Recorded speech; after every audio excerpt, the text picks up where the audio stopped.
What happens when you give a media personality and a sex therapist a podcast? You get Spill the Tea, a bold, unfiltered space where no topic is off limits, from sex and relationships to the messy, hilarious, and heartbreaking realities of life.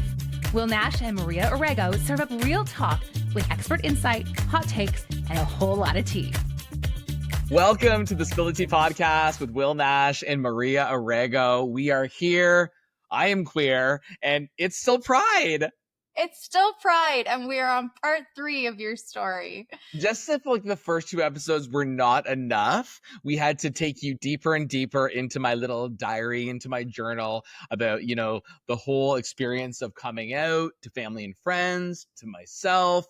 And I think now it's funny because we were talking about this behind the scenes, and I think it was like a voice note or something. And I was like, okay, so we're going to do something else here, right? And Maria's like, wait a minute, we think there's still more. There's still more. And it's funny because I think as a therapist, I'm always like, there's still more story. There's always more to talk about. And when I listened back to part 1 and part 2, I also kind of had this feeling of, but then there's the last 15 years of your life. And then there's what it was like to live your life for the last 15 years, right? As someone who was able to take a deep breath and be authentically yourself. And I think that's a really important part of your story. We're basically just writing your memoir right now on a That's podcast. just it. As long as I don't have to give you any royalties, then we're good to go.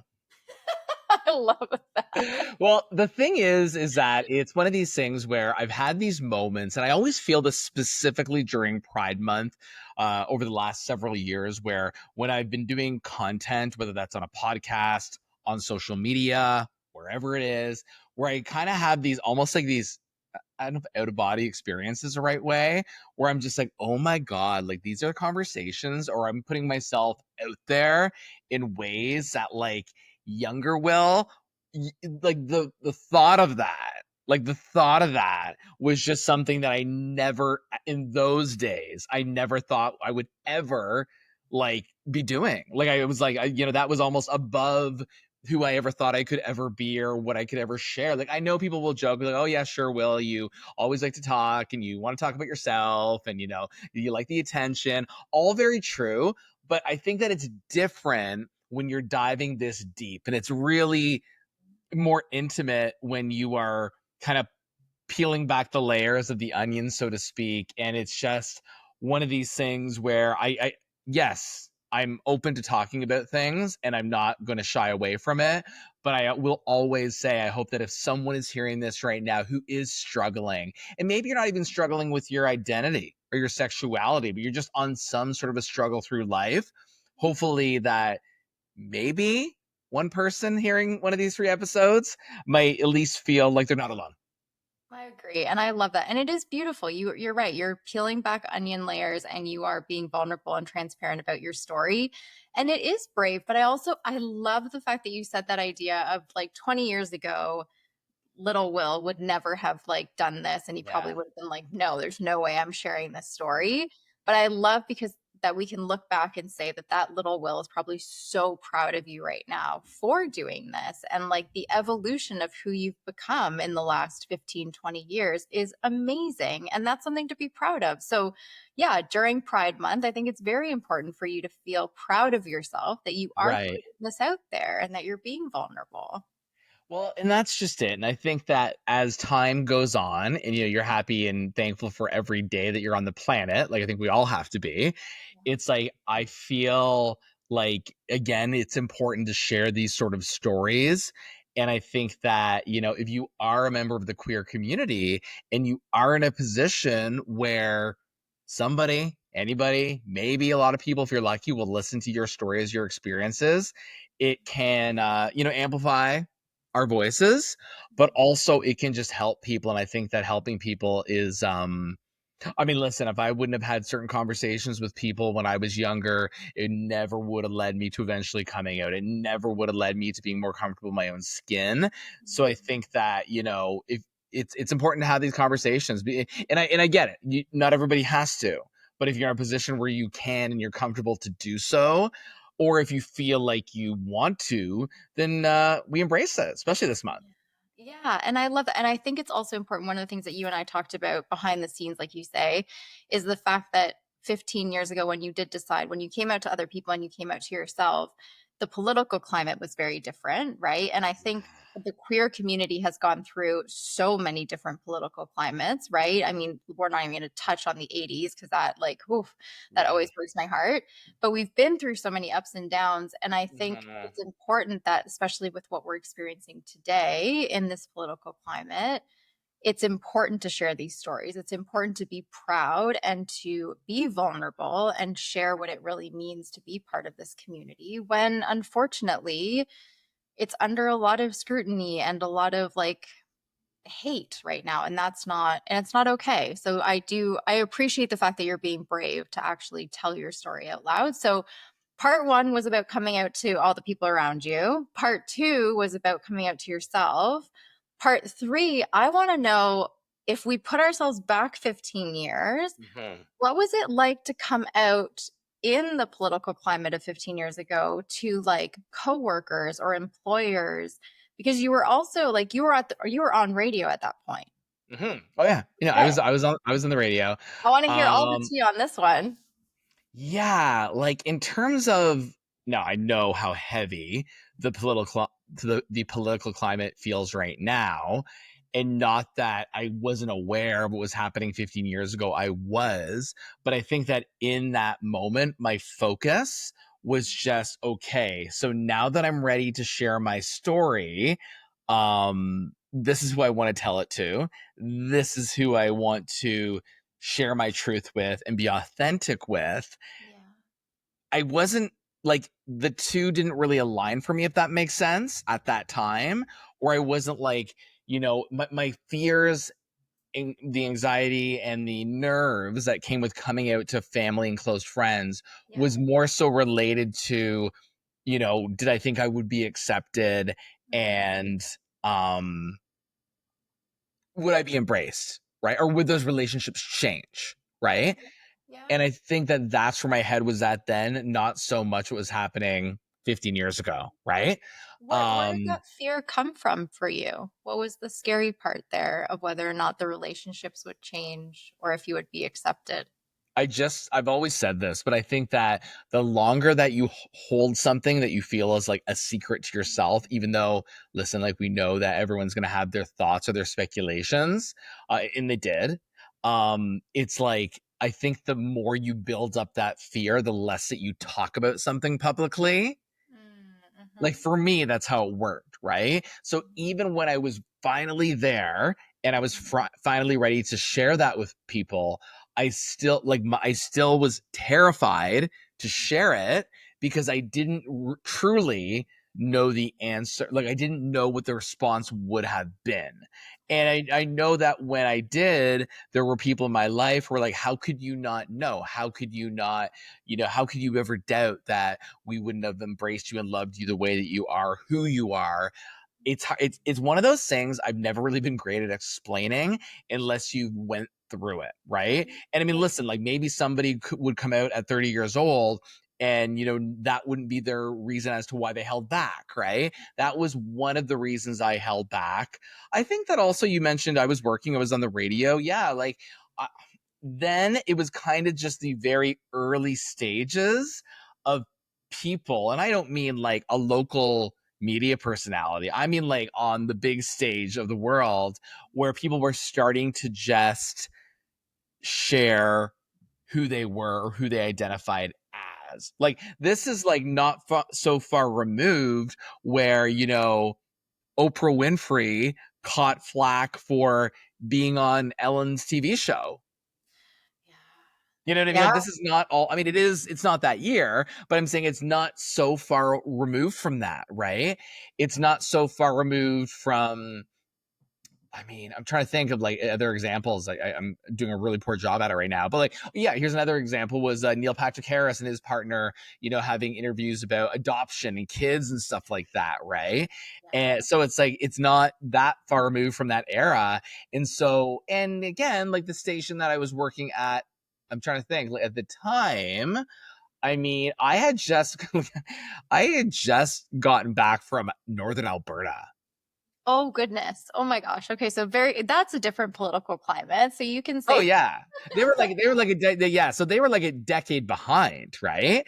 And it was just like, yeah, it was I wasn't out when I was there. And again, I mean, I know people had, I'm sure people had speculations or thoughts, even though I worked there for a very short time. But it was clear, identity, sexuality aside, that where I was living was not the most forward thinking, progressive place to be living in all of the land, right? So that was pretty clear. And then I moved back to Ontario and I started working at a radio station, and that's when kind of I talked about this in that first episode, where like the first coming out episode, where I was like, that's when things started to kind of unravel for me, where yeah, I had spoken to men before, been out on kind of like some low-key dates, but this was when I was kind of in a relationship and nobody knew. And yeah, I mean, it literally seems like 100 years ago, but it was only 15 years ago. yeah, but I'm But sure it's it all probably feels like you were a totally different person as well.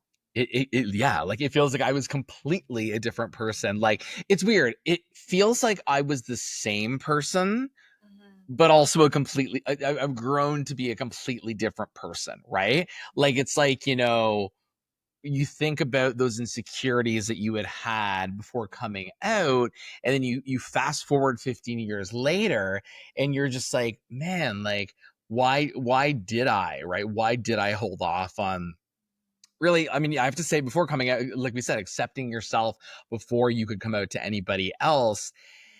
And yeah, I mean, at the time, the political climate, as not great as it was even back then, in many ways, it feels a lot worse now. Like even just some of the things I'm seeing online, I'm seeing in my feed, I'm seeing on social media, I'm seeing in the news, where it's like, I mean, I had to actually, there was someone who worked in my former industry, and I think I might have told you about this off the pod, where I was like, this was someone who I had met with for lunch at one point, and then he was spewing, um, I guess homophobic would be the word, or at least like anti-gay, anti-LGBTQ plus things on his social media, but putting it in a way where it was very put on like for religious beliefs as to why he did that. And again, nothing with people who believe in religion, follow religion, believe in God. I have no issue with that at all, right? But it was the way that was his excuse as to why we shouldn't be celebrating Pride Month with a rainbow. Right. Yes. Oh my gosh. Well, that one's gonna take us on a rabbit trail. Like I know that could be a whole nother episode, that's right? yes, Like, that's a whole like other we'll do episode. we'll do like the trolls, Will Oh and the Trolls. That'll be a whole episode. Will But and the Trolls and the whole idea of like religion being used as an the excuse. scapegoat, a scapegoat for Yeah. being a homophobia being okay, or Yeah. any, not even just homophobia, transphobia, any sort of thing, right? So it's like, yeah, Okay, so I want to go back to this idea of did you feel because I've talked to a lot of people in their coming out stories that yeah, sometimes they feel obligated to come out to everyone, right? And I think as you get older, as you get further away from like the coming out kind of like birth, mhm, you get less and less like um apologetic about it and you're just like yeah, whatever, like if people know great and if they don't they don't. Did you yes. feel like you needed to come out in your industry and like what did that look like, because it's a pretty public industry being on the radio? I think that I don't even think I know that was another one of my hesitations, Okay. because at this point I'd really only been working in the industry for like working in the industry for like maybe 6 years.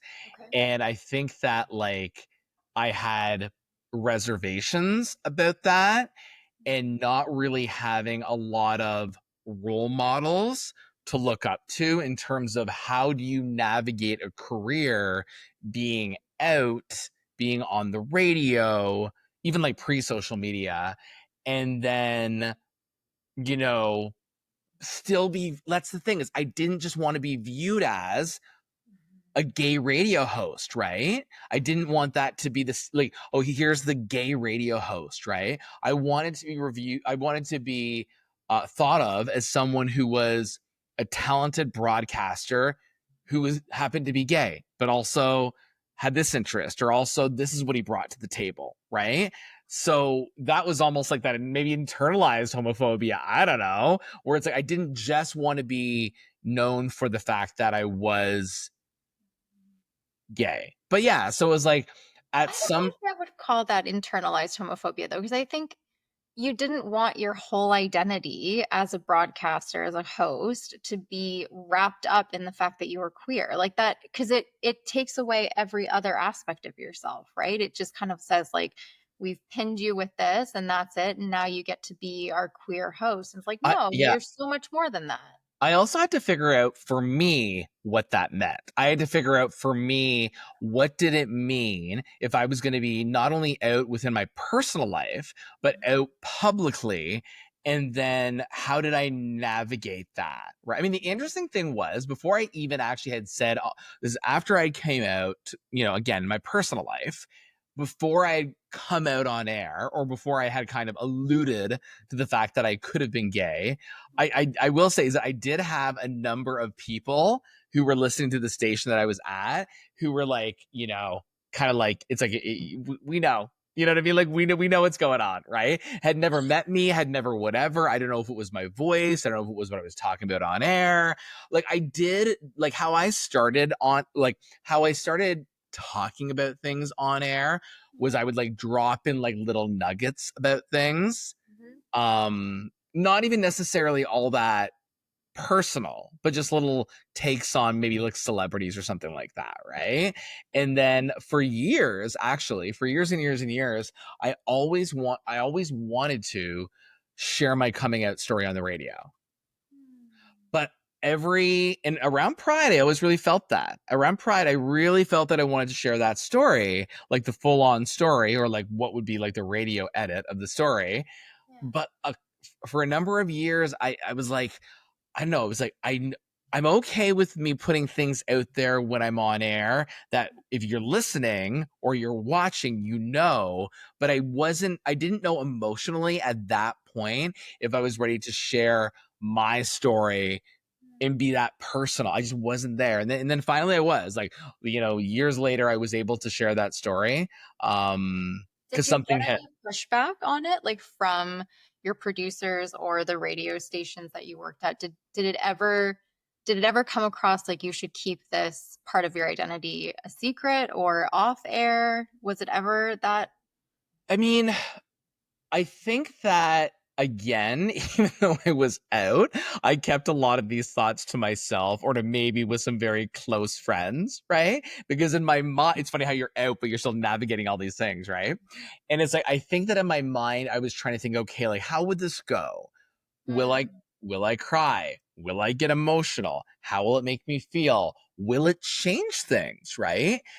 Maybe I won't be fired because I'm gay, but maybe I'll be restructured, because that happens a lot in radio, right? Or maybe I don't fit the mold, because a lot of times when you're hired on as a host at a radio station, not even like straight people have this happen too, where like you're put into a box. Like I know people who were like a 30-something-year-old female. It's like, well, like, let's not say your age on the air. Let's just, and if you do say your age, you're 24 and you're single and you're dating.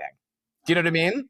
So it's like there's a lot of that sort of micromanagement that goes on, where it's like, and I'll be honest, a lot of these radio stations, especially at that time, and I know other people who've been out on air as well, they are looking for a certain kind of gay person. Oh, wow. Okay. So even putting you in that box would have been a They danger. want you to just be that like stereotypical gay best friend, almost like the Will and Grace sort of thing, right? Which is fine, and there's room for everybody. But it's like, if that's not truly who you are, then why would you want? You're being hired to share your supposedly big personality, right? So, yeah, there's all those hesitations. Now, I mean, I don't necessarily think that I was ever let go. I mean, and I was let go. I've been restructured in this industry. Anyone who worked in that industry pretty much has been. But it's like, I think that sometimes it's marketing. They have an idea on what sort of person they want to put in a certain spot. Yeah, I mean, anything's possible. You don't know what happens in those closed door meetings too, right? But yeah, Yeah. that was a part of it. I would kind of like not understanding, especially at that point. Now, obviously, we're in a place right now. I mean, look at this podcast, or look at many out people on air where they do share that part of themselves, and it does happen. Like I've had people who have given me sent text messages or called into a station at the time when if you're talking about pride, well, you're talking about pride too much. You're not talking about Indigenous History Month, Indigenous History Month as much, and then you have to explain whether you feel you are or not, or whether that's just somebody's opinion in that moment because they didn't hear that break. Right, exactly. Like, you know what I mean? Like you didn't listen to the entire 6-hour show. You just heard the 15 minutes when you were in the car, and maybe 2 days from now you heard the same 15 minutes, so it's yeah, all of that, it played into it. Like, I mean, you have your personal reservations with your family and your friends, which, thankfully, in most cases, I was wrong.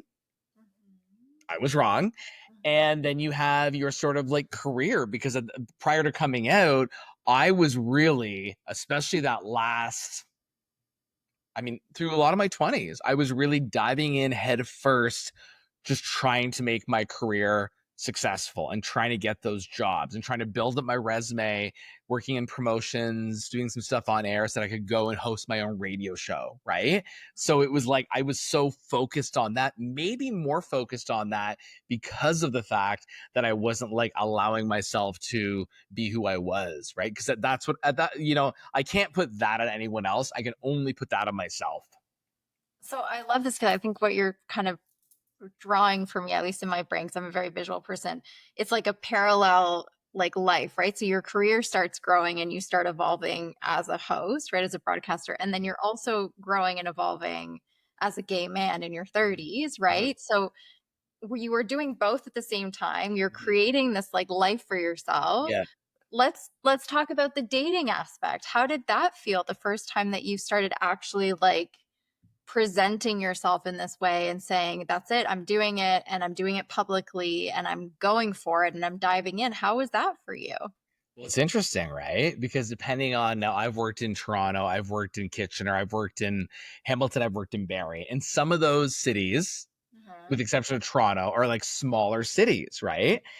And the thing is like when you work for a local media outlet and people are listening to your show, or they're following you on social media, and I know so many people are probably going to roll their eyes at this, but if you're putting yourself on a dating app or you're putting yourself on Grindr, it's like you are kind of, for a while, I actually did not like to put myself on any of those apps because, again, here I am out, but I'm also like, but what if somebody because I didn't really think about it until it happened when I was on one of those apps and then someone messaged me, hey, and you have to understand people's perception, right? I don't think this way, but people who listen or people who follow me, like, why would I, I'm laughing saying this, why would I need to be on these apps? Yeah, it's so true. It's funny because I think what was it, Travis Kelce, not Travis Kelce, his brother.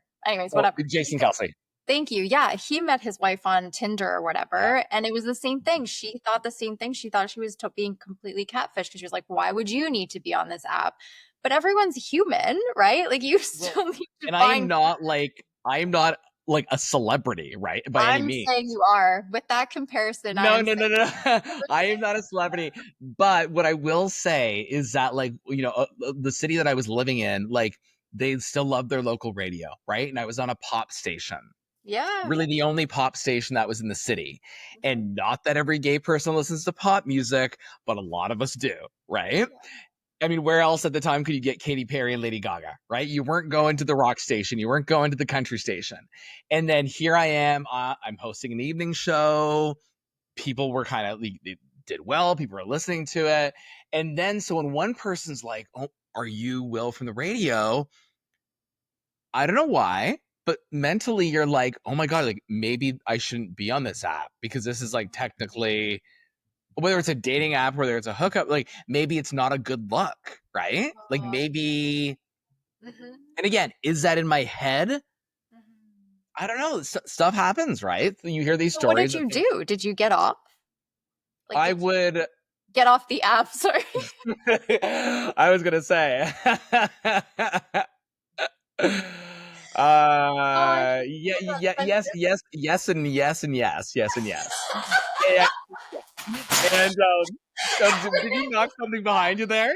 Oh my god. I laughed so hard I knocked something over. Oh my god. Yeah. Um, the thing is, I think at that point I was still relatively newly out and I was in a public job.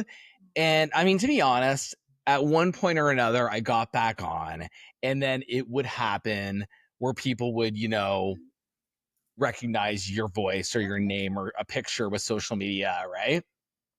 And then at some point, I just stopped caring. Honestly, I just stopped caring. And I just like, what's the worst that can happen, right?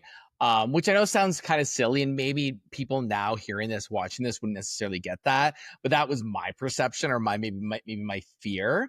No, but I And think it's that's important though, because I think a lot of us think that way, right? I know that I've had like colleagues of mine who are therapists that are like, I yeah, can't go on a dating app because I feel like I could run into a client, right? Or teachers feel like they'll run into like divorced dads. Like, you know what I mean? Like, I think there is that perception of online dating that still feels a little bit icky for people. So well, I'm actually curious, like when did it click for you that you just stopped caring and you were like, I'm just gonna live my life?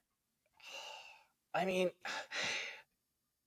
I think that it really depended on the day, to be honest. Like now I genuinely don't care. And I'll go on to Tinder, I'll go on to Grinder, I'll go on to these apps. Um, that being said, I'm single currently. But that being said, it's like I go through, but I also get tired being on there, right? It's like you're just like it's exhausting, and it's like, or if you go on there and you meet someone, and then you know it's fine for a little bit, and then you're unsuccessful. Then like fuck it, then I'm not gonna be on here, and then I'll just like see if I feel like going back on again, or if I meet someone another way through friends or something like that. So it's just I always have a sort of like up and down view with those apps, Yeah. right? Like they get deleted, they get reinstalled. They get deleted, they get reinstalled, right? I think that's Um, the point of them, to be honest. I think everybody does yeah, this. which it doesn't matter what your identity is, right? I think people just get No. frustrated with them because they're annoying. And I Yes. mean, yeah, like it does happen. It's even though I left my radio job a year ago, I think, people aren't necessarily as much as like people who work in media or people who are on social media think that people who follow us know our every move. They actually don't, right? Like I'm aware of that. And so some people like still think that I am on the radio, and it's probably partly because of this podcast, right? Mhm. But I met people on those apps and went on dates and, had relationships out of there. Obviously not currently. Had good dates, had bad dates like everybody else. I do feel like the city that I live in is a smaller city by definition. So you do kind of have this feeling of like that you've seen every fish in the pond, and hopefully my last hope is out there at some point. But Oh. it's like you do kind of feel that way. But again, it's like you said, I think that everyone kind of goes through this. And Okay, I have a it's, question for you. yeah. Do you remember the first time that you went out in public and like saw a friend or a family member and you were on a date or you introduced your partner to someone? Do you remember that feeling? Yeah, like so like yes, like I'm thinking of a couple of different scenarios as you say that. I do remember that, Mhm. but it was like I didn't necessarily feel, how to say this. I didn't it was different because I feel like it was still like a situation of like a dating thing. It's not like it was like a serious like year relationship. Do you know what I mean? Yeah. So it was different in that sense. Like, did it make that easier? Because I was out? Yeah. Yeah, because I think that if I wasn't out, I would have ran the other way, right? Yeah. But then the first time that you actually like were out and you had a partner beside you, did that Yeah. feel strange to you? No, it felt good. It felt really good, right? Good. It felt like, it felt like I was able to share that part of myself with people that I was with, right? Now, I will say, and I know this is maybe kind of weird because of my age, but I have never actually at this point brought home to my family a person I was dating. Oh, wow. Okay. So And then that's when that happens, we'll do a live podcast oh of my the god, whole oh my thing. god, and I that's will more, live stream that. and I say that just because and this isn't for sympathy. I don't feel like I've been in a romantic relationship for a long enough time that I was like, okay, this is someone who I want to bring home. I'm open to doing it. It Mhm. just has never happened that way, right? Yeah. Okay. So, Um, ladies and gentlemen, Will Nash is ready to date. He does oh my not god. want to be on the app. So, please feel free to slide into Yeah, his yeah. I DM. feel like oh, you hear crickets, right? Yeah, there we go. But No. no, it's no, it's true. It's like yeah, I don't know, and that is a little nerve wracking. Not Mm-hmm. because of I'm not comfortable with myself or this person who I'll be with. It's more so family dynamics, right? And it's like, I know how I am, and I know my relationship with my family, members of my family. And I know that for the most part, it probably would go over really well. But I actually, I mean, I don't know how that would go, right? It's like it's I think that in a you tell me. I think that in a relationship, it's like you're gonna have those challenges, you're gonna have those things in your relationship, and then when you involve not one family, both sides of the family in there, and then they can get into Mhm. people's heads, Yep. especially when you have sort of like wanted, I mean, ideally, if this happens, would have wanted that relationship for so long. Yeah, so who knows? I mean, I'm open to it. I am open to it. I'm not saying I'm not open to it, but I'll admit too though, I go up and down. There's times where like I won't even like think about it because I'm just like, you do get used to doing things the way that you do them. I'm not saying that's healthy, but it does happen. Mhm. And you're like, okay, how would I, and maybe I just haven't read the right person. How would I incorporate that person to be in a place in my life where I can still, I know it's not gonna be the exact same because you add another person to the mix and be comfortable with that. And, but that being said, I'm still open to it. I really am open to it. Yeah, I think we talked about this in one of our other episodes, this idea of sometimes we see singlehood as like a negative, and really it's actually better to be single than to be with the wrong person and be miserable, right? And I think with all the different type of Yeah. lifestyles that we all have now, you can have any type of relationship you want, right? And you'll be able to incorporate that person how you see fit. Okay, I have one last question for you. When do you feel you stopped having to come out to people? Or have you? I mean, no, I feel like because of things like this, like seriously, like I feel like, maybe someone's first impression of me Mhm. may or may not be that I am gay or that I'm a part of the LGBTQ plus community. But the more that you get to know me, and plus, I like seriously though, like between like the work that I've done and the things I advocate for and the stuff that's online or the stuff that's been out there, I think that it's not long after that I don't feel like now I have to come out in the way that I did before. Mhm. Yeah. And that must be feel so beautiful too to be able to Yeah. like again that evolution of the last 15 years, right? Feeling like you had to all the time, people accepting you and then all of a sudden it just kind of became like this is who I am and it doesn't matter. I don't have to tell my story all the time unless I have a podcast and do a 3-part series. Well, and the thing is like I kind of wonder, like that would be interesting to ask. For instance, I've been in my current job for just over a year, right? Mhm. So obviously in the last year, I've met a lot of new people at my work, and I've, get along well with people that I work with, right?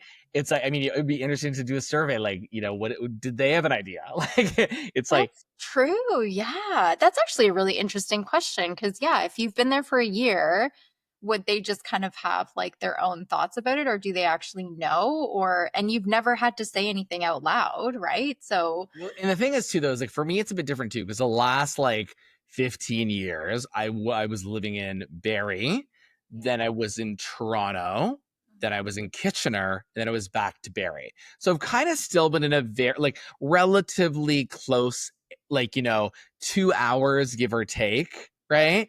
I mean, if I moved to Vancouver tomorrow, this could be a completely different situation because I'd be meeting new people all for the first time, right? Yeah. And would you tell them though? I guess that's the question. I If you don't think it would be like say I was 46 next year and I moved to Vancouver.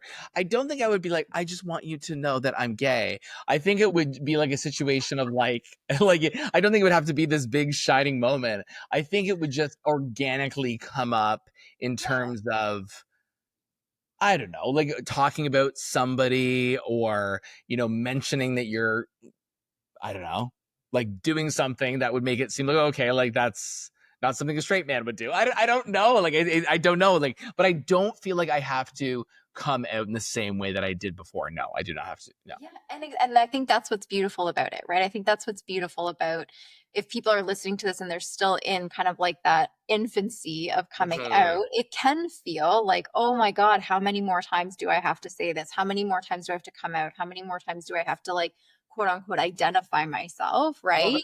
and that is a thing though, because I know a lot of people who've been in relationships in the queer community, and like, maybe they, and I even really hate to talk about it this way, but maybe their look or their demeanor isn't something that would be overtly, okay, this person is in the queer community. And then it's like you're sitting at that table and the person across from you is talking about, they're clearly a straight couple, and then you're like the hesitation of like, Mhm. the hesitation of like admitting it, right? And I mean, I've been around people in other workplaces, like not in recent years, but in the past, where someone would say something like that's gay or whatever, like that's, and then you're kind of like, okay, this is kind of awkward, but it's like, do I really want to dive into this conversation with someone who I met 5 minutes ago, right? Like, so it's like there are still those things, but I think that like over the last several years, I haven't felt this need to sort of, or if I have at this point, I think I probably just made a joke about it. That's probably the answer. Yeah, I love that. I think my last tip for today is I love hearing the evolution of who you've become and how your identity has had that like centeredness and groundness of just like this is who I am and I did all the work and now I am who I'm supposed to be, right? And it's so authentic and beautiful and I'm just so grateful that you told your story. And that's very sweet of you to say, and I mean that. What would you have said if we had met 15 years ago? Yeah. What would you have said to me?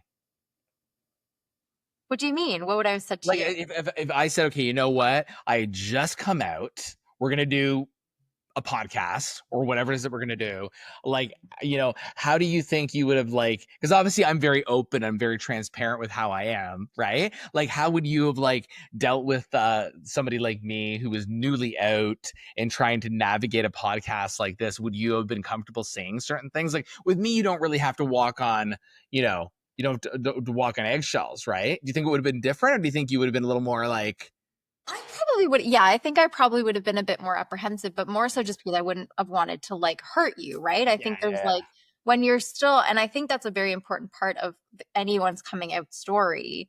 There's a place of vulnerability and you're raw, right? The yeah, emotions are high, the anxiety is high, like you feel like you're being judged by everyone. You're judging yourself at the same time. So I think I would have probably been a bit more careful. Mhm. Um, but I don't think our dynamic would have changed. But the funny thing is, though, I think even if we think about it, though, 15 years ago, Yeah, you were a different person. yeah. 15 years ago, I was a Yeah, different yeah, yeah, person. listen, gay people aren't the only people who change in 15 years, No. right? So Like yeah. So like, I do think like, oh my gosh, if we had met 15 years ago, I think we would have probably sat in a coffee shop and cried together, to be probably. honest with Yeah, yeah. My life's a mess. My life's a mess. Ah, yeah. No, it probably would have been that way. No, it's true. And I think that it is one of those things that I don't know, I've heard talking about this. We're talking about 15 years later and the changes and, the kind of the good, the bad, and the ugly, the emotions and all that, right? It's like, yeah, that makes sense. And I think that 15 years,